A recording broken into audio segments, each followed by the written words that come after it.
Good morning बच्चों। आज मैं हिंदी व्याकरण के अंतर्गत आप लोगों को समास पढ़ाने जा रही हूँ। तो आप लोगों को पता होगा कि समास क्या है। जब दो या दो से अधिक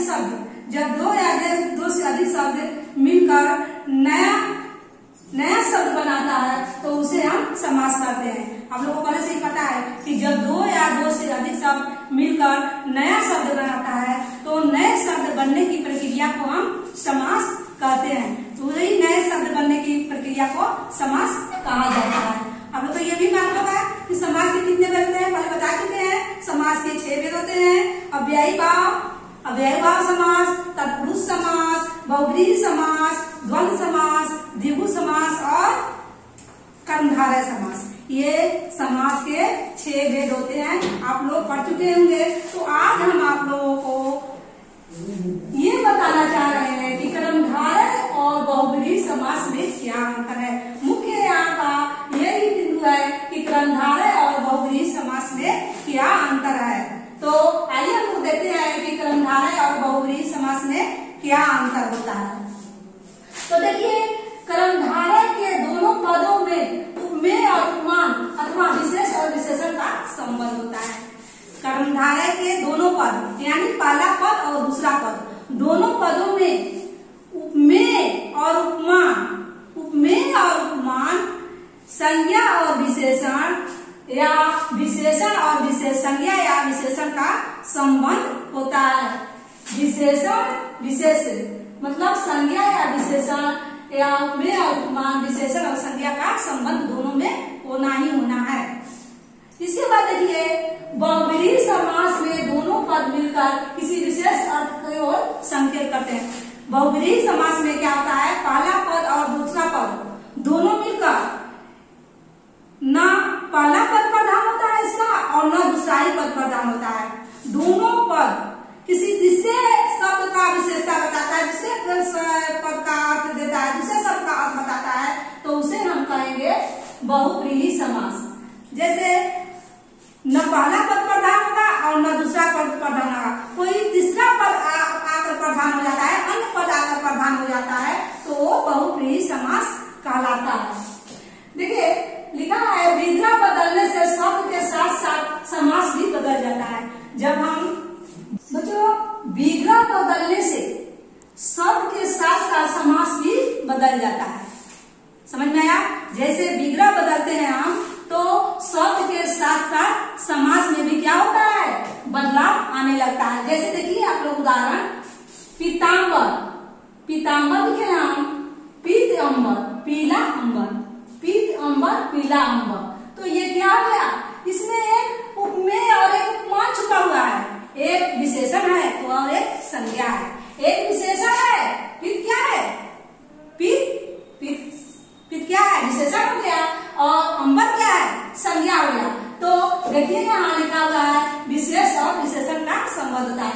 तो इसमें लिखा क्या है कि इसमें विशेष और विशेषण का संबंध है। तो ये हो गया आपका कर्मधारय समास, जिसमें उपमेय उपमान और विशेष विशेषण का संबंध होता है, तो वो कर्मधारय समास कहलाता है। जैसे पीत अंबर, पीत हो गया विशेषण और अंबर हो गया संज्ञा, तो दोनों को संबंध को जब दर्शा दिया तो ये हो गया कर्मधारय समास। इतना है आप लोगों को। आगे देखिए पीताम्बर, फिर यहाँ पीताम्बर लिखे हैं, दोनों में अंतर क्या है देखिए, यही अंतर दिखाया गया है। ये पीताम्बर होगा और देखिए फिर यहाँ लिखे पीताम्बर, तो देखिए इसका मतलब क्या कर रहा है, पीत है अंबर जिसके, पीत है अंबर जिसके यानी श्री कृष्ण।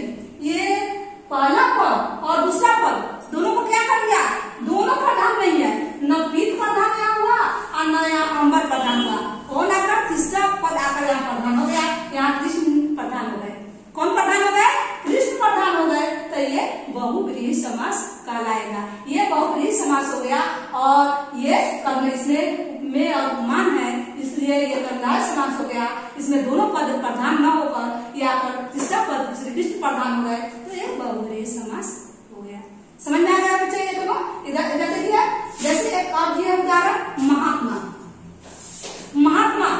महान है आत्मा, महान आत्मा। तो महान, इसमें देखिए विशेष विशेषण आपको दिखाई दे रहा होगा, अपने से आप लोगों को दिखाई दे रहा होगा कि इसमें कौन संज्ञा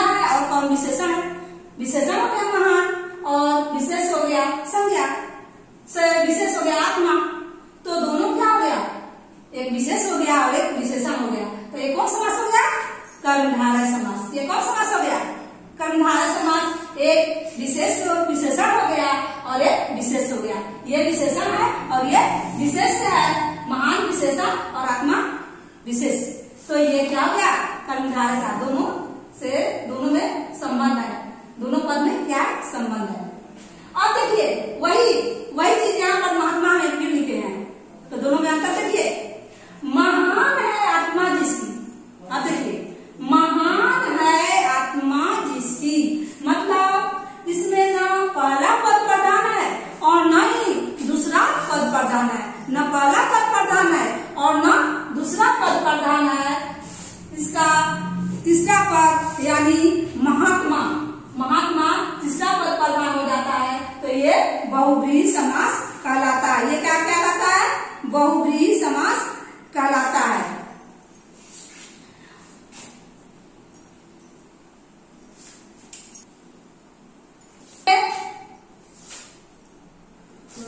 महात्मा दोनों में हम लोग कौन सा देखना है? तो देखिए महात्मा, महान आत्मा एक क्या है? विशेषण है और दूसरा विशेष है। तो ये कौन समास हो गया? कर्मधारय समास।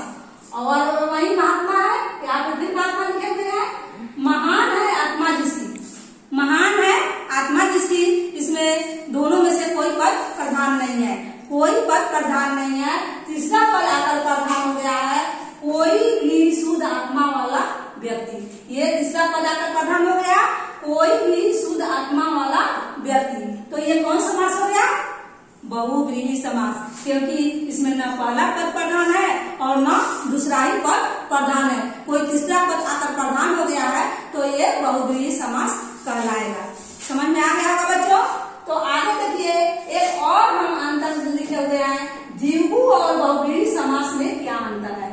अब आप लोग देखिए द्विगु और बहुव्रीहि समास में क्या अंतर है, थोड़ा सा ये भी देख लीजिए अंतर क्या है। देखिए द्विगु समास में पहला पद संख्यावाचक होता है। द्विगु समास जैसे आप लोग पहले पढ़ा चुके हैं, आप लोग जानते होंगे, लेकिन अच्छा से जानिए कि द्विगु समास में पहला पद जो होता है, दो पद होता है, पहला और दूसरा, तो पहला पद जो होता है वो संख्यावाचक होता है, वो संख्यावाचक होता है, उसमें संख्या रहता है। पहला पद में क्या रहता है? संख्या रहता है। यह समास समूहवाची होता है और ये समास जो होता है समूह में रहता है। ये समास जो होता है समूहवाची होता है, समूह झुंड समूह में रहता है। और पहला पद इसका क्या रहता है? संख्या रहता है। पहला पद जैसे ही पहला पद देखोगे तो द्विगु समास में क्या रहता है? संख्या रहता है और ये समूह में रहता है, तो ये द्विगु समास है।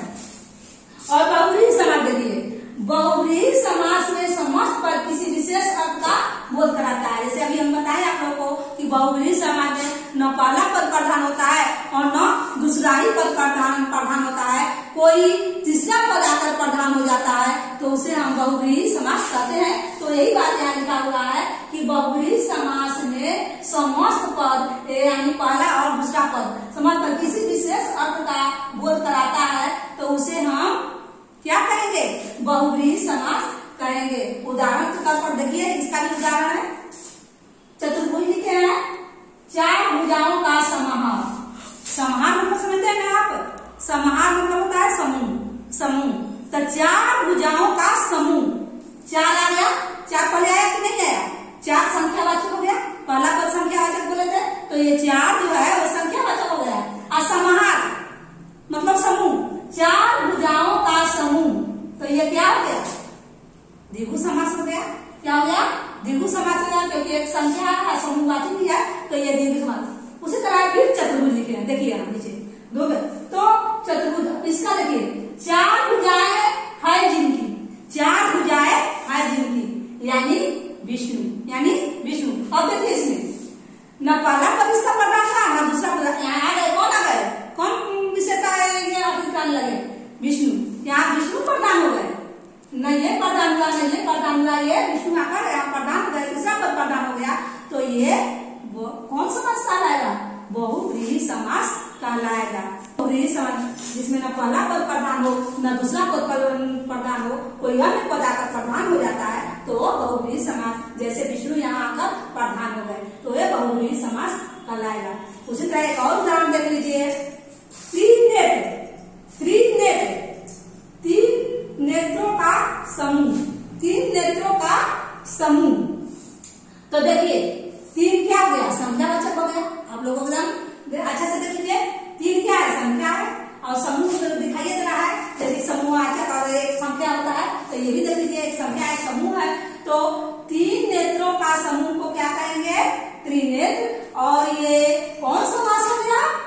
द्विगु समास। कौन समास हो गया? द्विगु समास, क्योंकि ये संख्यावाची भी है और इसका पहला पद ये समूहवाची भी है और इसके पहला पद संख्यावाचक है, तो ये हो गया द्विगु समास। अब हम देखते हैं फिर त्रिनेत्र लिखे हैं। फिर त्रिनेत्र लिखे हैं तो देखिए इसका मतलब होता है तीन नेत्र है जिनके, तीन नेत्र है जिनके, अर्थात कौन? अर्थात शिव हो गए, शिव के तीन नेत्र है तो ये शिव हो गए, तो ये क्या हो गए? बहुव्रीहि समास हो गए, क्योंकि ना इसमें पहला पद की प्रधानता दिखा रहा है और न ही दूसरा पद का प्रधानता दिखा रहा है, कोई अन्य तीसरा पद आकर प्रधान हो जाते हैं, जैसे शिव प्रधान हो गए, तो ये बहुव्रीहि समास हो गए। बच्चों आप लोग को समझ में आ रहा होगा कि कर्मधारय और बहुव्रीहि समास में क्या अंतर है और द्विगु और बहुव्रीहि समास में क्या अंतर है, दोनों को अच्छा से याद कर लीजिएगा, पढ़ लीजिएगा और कॉपी में लिख लीजिएगा। धन्यवाद बच्चों।